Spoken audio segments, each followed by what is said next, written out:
Okay, let's get to this Moderna right now. They're vaccinating infants. So let me be really clear about this because I don't want YouTube to say that I'm anti-vaccine. I'm really not anti-vaccine. I think that people out there, especially if you're old and you have some kind of respiratory disorder or proclivity toward the virus, I think that you probably should get the vaccine. And by the way, I don't know if we can tell the control room. Tell them that I'll get hey guys, I'll get a vaccine for anyone who wants one. Okay, I don't want one.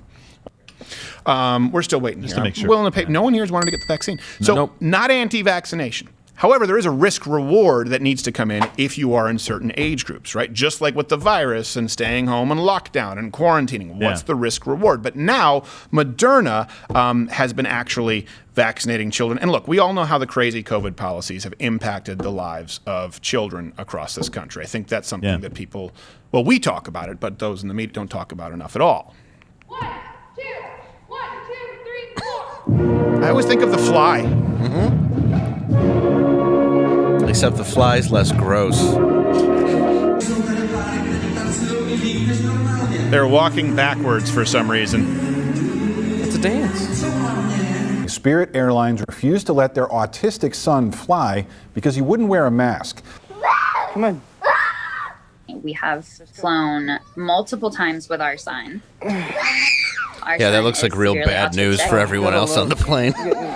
Kicked off an airplane. He's nonverbal and he's going to be 5 this year. We always fly with Spirit. We've never had an issue with Spirit. Well, that's a pretty bold statement. You've never had an issue with the Greyhound bus of the sky. Come on. What I'm saying, sooner or later, there's a weave going down the center aisle. When the pilot asks you for change, you've never had a problem with Spirit.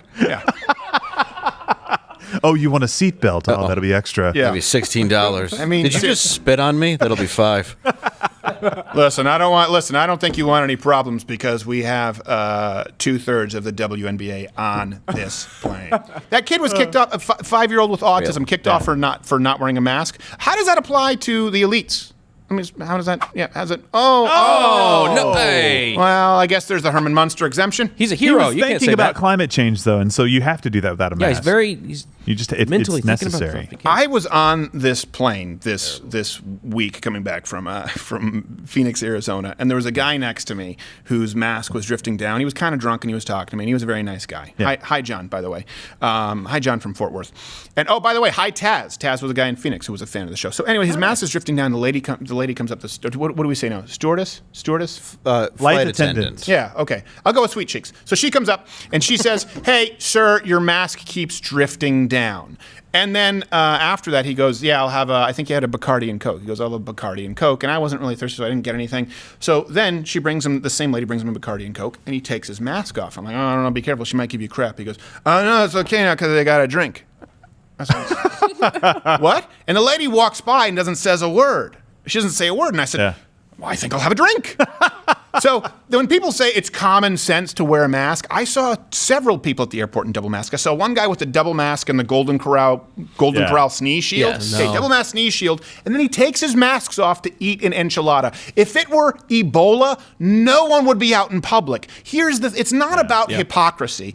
It's that you're not afraid of this virus. If you're taking down your double mask while you're telling us, if I have to explain it to you, you'll never understand. It makes common sense. Well, hold on a second.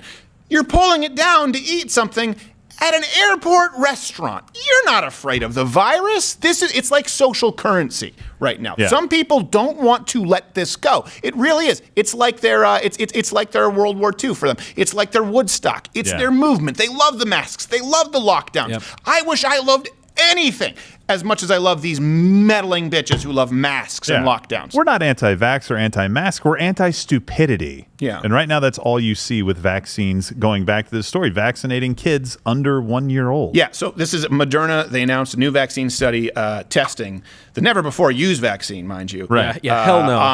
On children aged 6 months to 12 years old. Keep in mind, again, the mortality rate, and I don't know if this will be removed. By the way, if you guys want to join Mug Club, the episode that we did on the 1 year celebrating the anniversary of 15 Days to Flatten the Curve, where we quoted the CDC and World Health Organization, all the sources for this show and that show, available at louderwithcrowder.com because I said it was spreading misinformation. Yeah. I cited the actual death rates. According to the CDC, I'm going to do it again. So if this disappears, you know why. The death rate, keep in mind, the mortality rate for children under the age of 1 is 0.008%. Wow.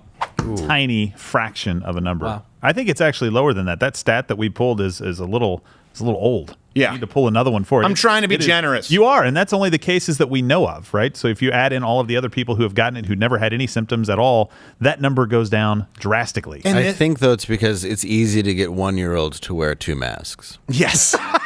So it all makes sense. They can't fight back. They just put it in their mouth because that's what you analyze everything with. Exactly. I let them make their own paper mache. It's like 2.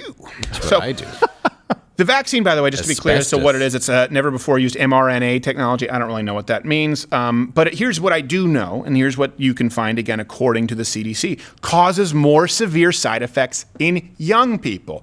Old people have a much higher mortality rate, right? Have much more serious side effects as it relates to the virus. Young people have more serious side effects and reactions as it relates to the vaccine. We don't necessarily know why, but it's thought that maybe it's because of an immune response. You know, a weakened immune system would allow the virus to sort of wreak havoc, whereas a strong, robust immune system might respond a little too forcefully to a small, you know, when you're talking about inoculation, that's where there's a small amount of it with a vaccine. So this is actually from the CDC and Newsweek. The frequency of systemic adverse events was higher in the younger than the older age group, 82.8% versus 70%. Fever was common after the second dose in the younger group, 15.8% compared to the older group. So about 50% more in the younger group compared to the older group. So it is worthwhile for you to do a cost-benefit analysis, and certainly as it relates to children, because this includes everyone under the age of 40, I believe. Yeah. As it relates to children, they're less likely to die from this than the normal flu. Let's be clear. Statistically, that is verifiable. That is undeniable.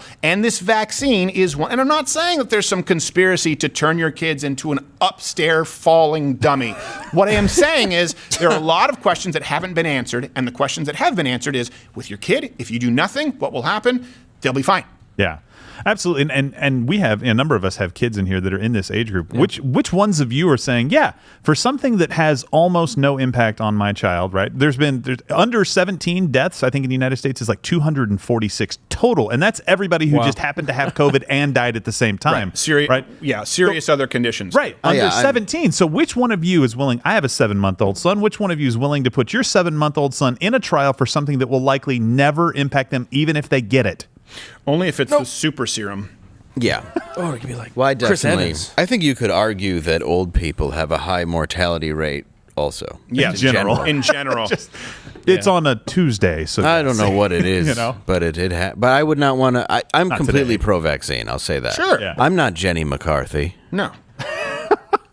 but I would wasn't not want to. sure. Yeah. I know you can my breasts, but with that I would not want to give that to my kid. It just doesn't no. make any sense to me. It just seems very, very dangerous. No, it really is. It's political Just my theater. opinion. It's social currency. Just like we're talking about the lady saying, please put the mask on. Oh, you got a Bacardi and Coke. It's fine. You don't need the mask. Just like teachers saying, hey, we're not safe if we go to school. Inoculate the teacher, vaccinate the teachers, and you're perfectly fine. The kids are at no risk. That's actually probably the safest place they can be.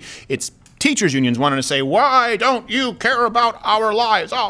This is social currency right now for people. People are not actually afraid of dying from the virus. You know that, I know that, they know that. We're beyond the point now of people thinking that this thing had, remember the predicted 3 to 7% mortality rate. We know that's not true. No one's afraid of that anymore. They just can't tell the truth lest they be seen as having bungled this. Watch Louder with Crowder live, Monday through Thursday, 10 a.m. Eastern.